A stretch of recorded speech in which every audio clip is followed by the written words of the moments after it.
वैसे ही relax, phone में network नहीं आ रहा होगा इसलिए माधव भैया का फोन नहीं लग रहा है। तू देखना, नेटवर्क आते ही वो तुझे खुद से कॉल कर लेंगे। नहीं भाभी, मुझे पता है माधव मुझे फोन नहीं करेगा। रानी दीदी ने सही कहा था, मैंने ना उसे हद से ज्यादा परेशान कर दिया है, इसीलिए वो अपना ही घर छोड़कर चला गया। मुझे उससे इतना सब नहीं कहना चाहिए था, वो मेरी वजह से गया है। नहीं वैदेही, तूने माधव भैया को परेशान नहीं किया है, तूने तो उनसे सिर्फ अपने दिल की बात कही है और बदले में तूने उनसे कुछ भी नहीं चाहा। और मुझे नहीं लगता कि तूने कुछ भी गलत किया है या माधव भैया इस वजह से तुझसे दूर जाना चाहते हैं। तू बैठ यहाँ, मैं तेरे लिए पानी लेकर आती हूँ।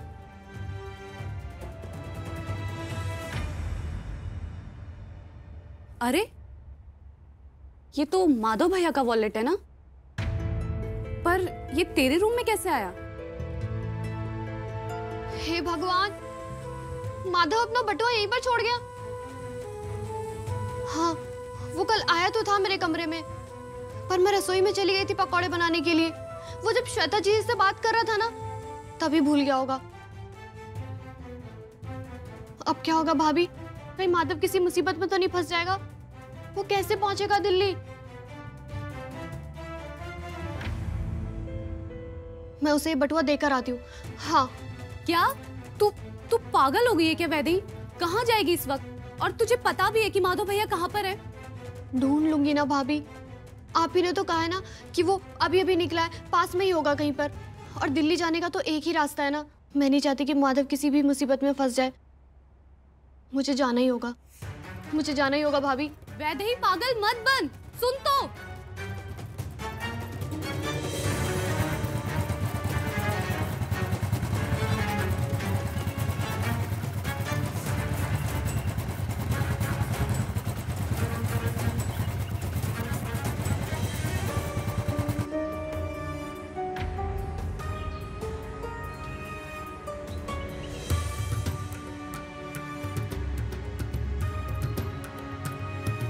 हद होती है किसी बात की। पहले कार खराब हो गई, बाइक खराब हो गई, पता नहीं हो क्या रहा है मेरे साथ। ये संकेत है माधव कि आपको वैदेही से दूर नहीं, उसके करीब जाना है।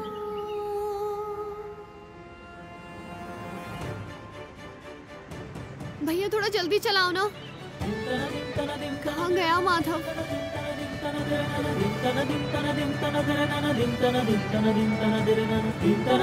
जल्दी चलो भैया।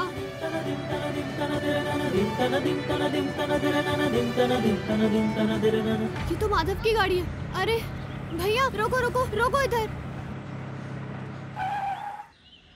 माधव? वैदेही जी आप? माधव कहाँ है? माधव सर की गाड़ी खराब हो गई थी, वो मेरी बाइक लेकर के गए। अच्छा, आप मुझे बता सकते हैं वो कहाँ गया है? वो अपना बटुआ भूल गया, उसका फोन भी नहीं लग रहा है। मुझे जल्द से जल्द उसके पास पहुंचना है। वो दिल्ली की ओर जाने वाले नेशनल हाईवे की तरफ जाते हुए मैंने देखा है, बस इतना मुझे पता है। भैया जल्दी चलो ना।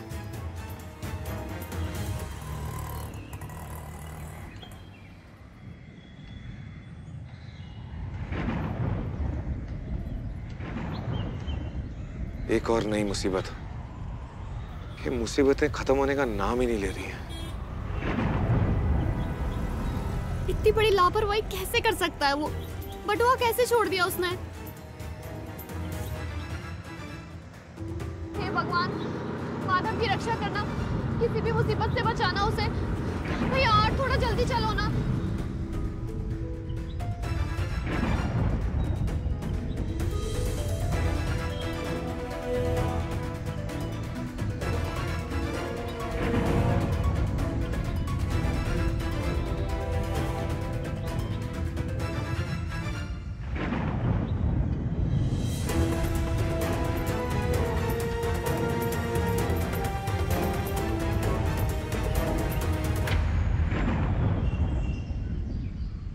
अरे भाई साहब, यहाँ कोई बाइक रिपेयर करने वाला होगा?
वो वैदेही पागल है क्या? एक वॉलेट देने के लिए दिल्ली चली गई? सच में कोई पागल ही ऐसा कर सकता है। ऊपर से वो गवार को दिल्ली की स्पेलिंग आती है। चलिए माधव को ढूंढने। ओह, तो तुम्हें उसकी चिंता इतनी क्यों हो रही है?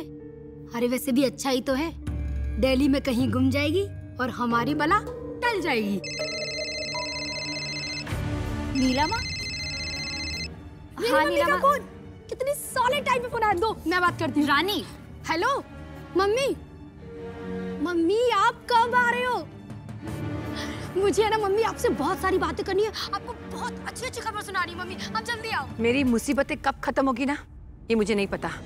ये चित्रा ने मुझे रास्ते में फंसा के रखा है। पता नहीं कब यहाँ से निकलूंगी। परेशान हो गई हूँ मैं। अरे मम्मी निकल गई, वो वैदा ही निकल गई। क्या मतलब?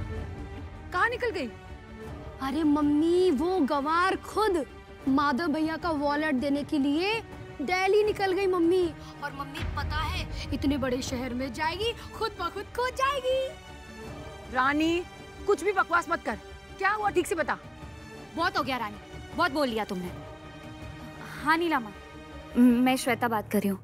बोलिए ना, आपने क्यों कॉल किया था? देखो, मेरे हवेली पहुंचने तक कुछ मत करना। सब लोग सावधान रहना और रानी और जयचंद को भी बता देना।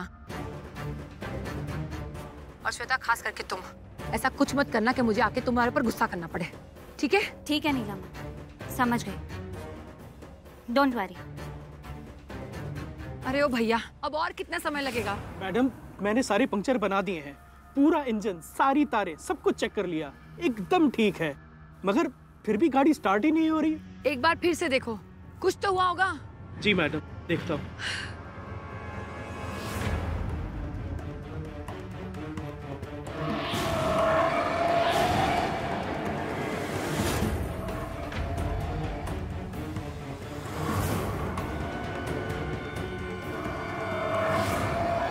मैडम जी ऐसे ही चलते रहे ना तो हम लोग दिल्ली तक पहुंच जाएंगे।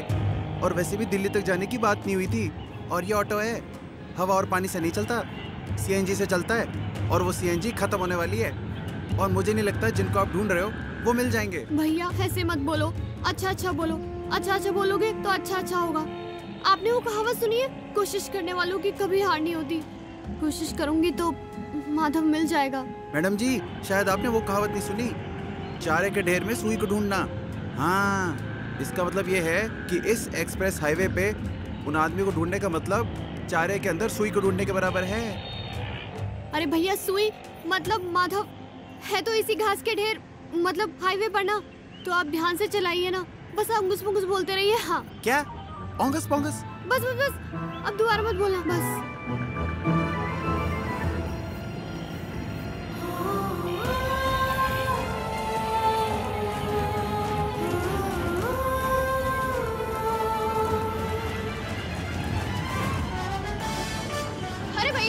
आपकी रिक्शा जाने से इतनी तेज कैसे चलने लगी?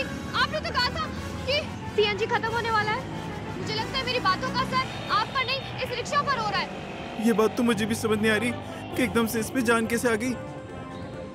मैडम जी सच्ची बताओ, आपने कौन सा जादू टोना किया है? हाँ अब समझ में आया, आपने जो अंगस पोंगस बोला था ना वो कोई जादू टोना ही था। आपने कोई जादू टोना कर दिया मैडम जी। अरे भैया आप कैसी बातें कर रहे हैं? मैंने कुछ नहीं किया है। हे भगवान मुझे आज बचा ले, मेरी शादी भी नहीं हुई अभी तक, तो पता ही नहीं कहाँ फंस गया। भगवान अगर मैं आज बच गया ना तो हर मंगलवार और हर शनिवार को 100 रुपए का प्रसाद चढ़ाऊंगा। बचा लो भगवान।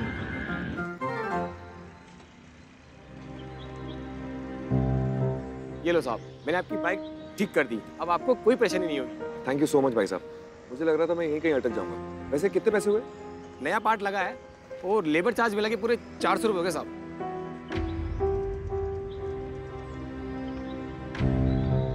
मेरा वॉलेट? अरे भाई साहब माफ करना, मुझे लग रहा है मैं अपना वॉलेट घर भूला है। अच्छा बटुआ घर भूल गए? एक मिनट, पैसा नहीं तो नया पार्ट भी नहीं। आपकी नीयत खराब है तो बाइक खराब है। अरे भाई साहब ऐसी कोई बात नहीं है, मैं सच में वॉलेट घर भूल आया हूँ, आप मेरा यकीन करिए। बहुत देखे आप जैसे लोग। भाई साहब राम राम। अरे भाई साहब मेरी बात तो सुनिए।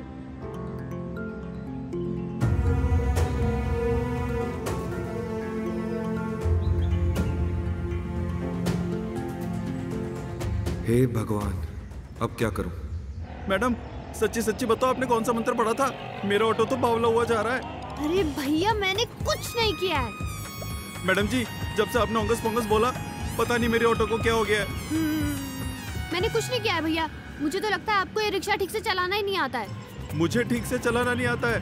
5 साल से ऑटो चला रहा हूँ। इस चक्कर में तो मैंने शादी भी नहीं की और आप कह रहे हो ऑटो चलाना नहीं आता है। हे भगवान, आज तो बहुत बुरा फंसा। भैया आप रिक्शा चलाने पर ध्यान दीजिए, बातों पर नहीं।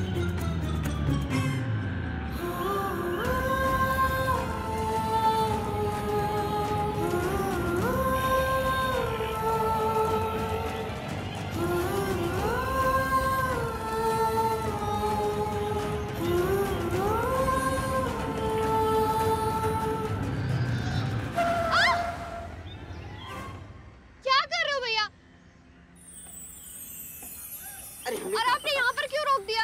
अरे मैडम जी, हमने नहीं रुकी, न जाने कैसे रुकी, हमें पता नहीं। वैदेही,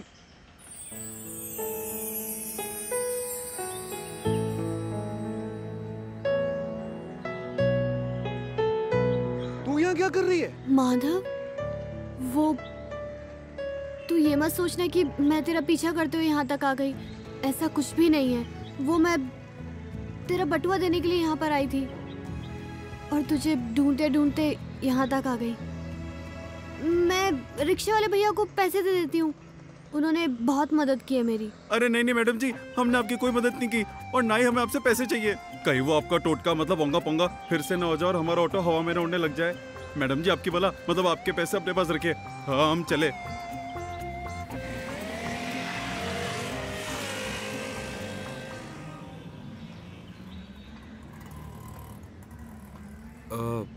वैदेही, तू मेरा वॉलेट यहाँ तक ले आई?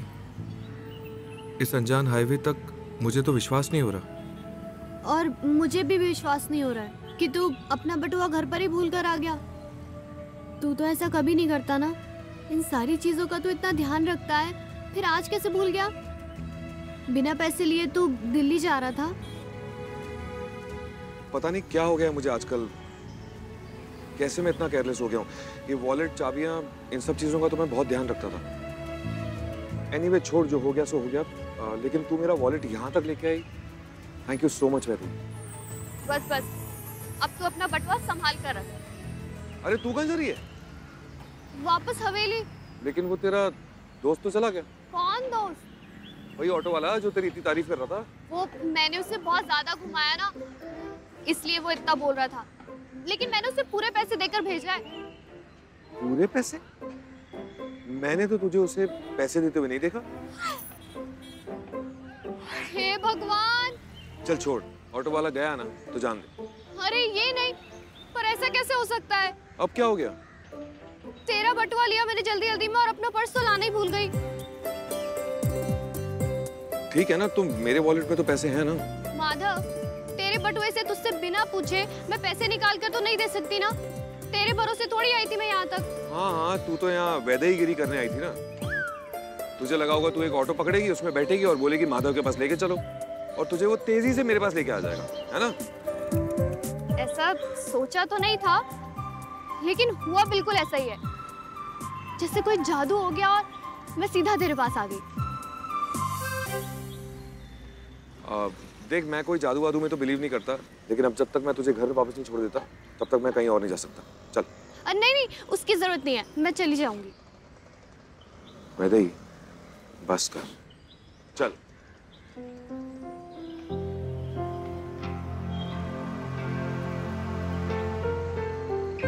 वैदेही, मैं आखिरी बार बोल रहा हूं, चल।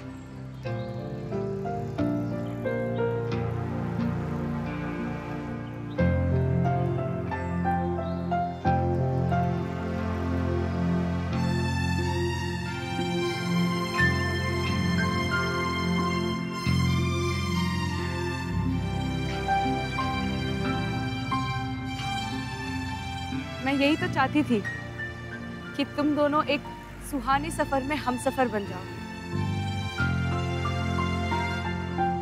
बाइक को क्या हुआ माधव? अचानक खराब हो गई।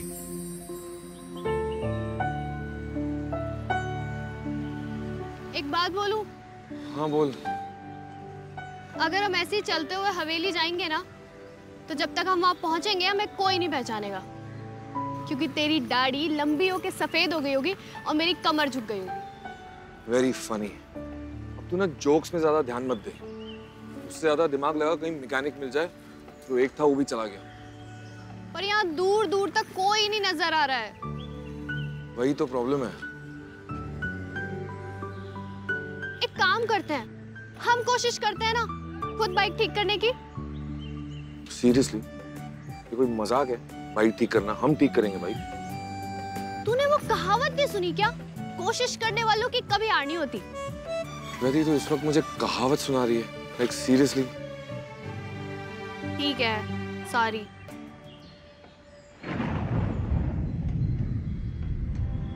वैसे ही मुझे लग रहा है कि हमें तेरी बात पे अमल कर लेना चाहिए। और कोई सोल्यूशन तो दिख नहीं रहा है। तो या तो हार होगी या तो जीत होगी, कम से कम ट्राई तो कर लें। हाँ ठीक है।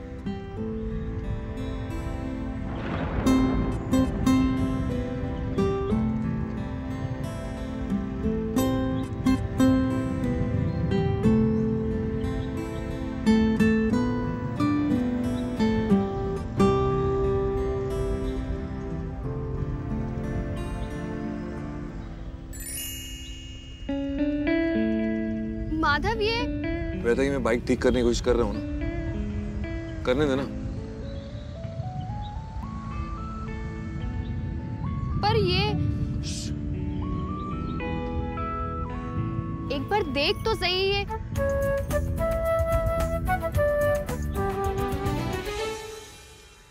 मेरी बात ध्यान से सुनो।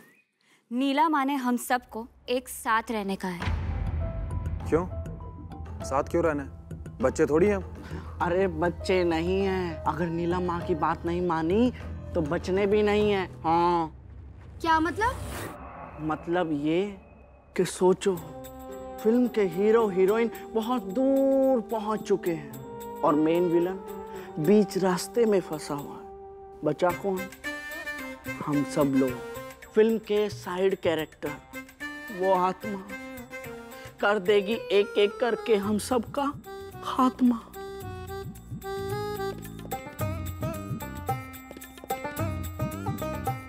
हाँ, अलग अलग हुए तो मौत को बुलावा दे बैठेंगे। मेरे पास ना तुम्हारी इस बकवास के लिए टाइम नहीं है। मैं जा रहा हूं। संग्राम!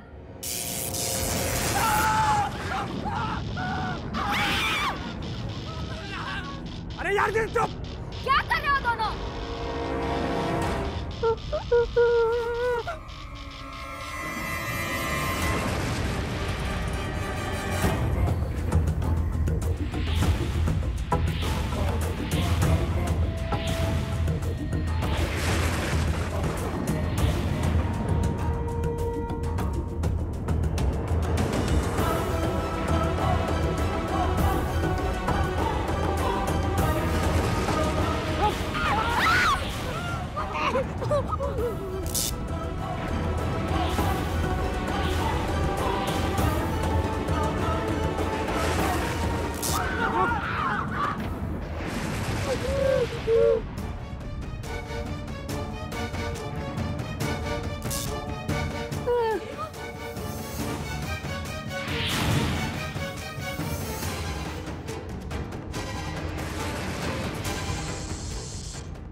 माधव और वैदेही के पास भी नहीं आने दूंगी मैं तुम सबको। नीलांबरी के चमचों, ऐसा एक दूसरे से चिपका के रखूंगी तुम सबको कि एक कदम भी आगे नहीं बढ़ा पाओगे।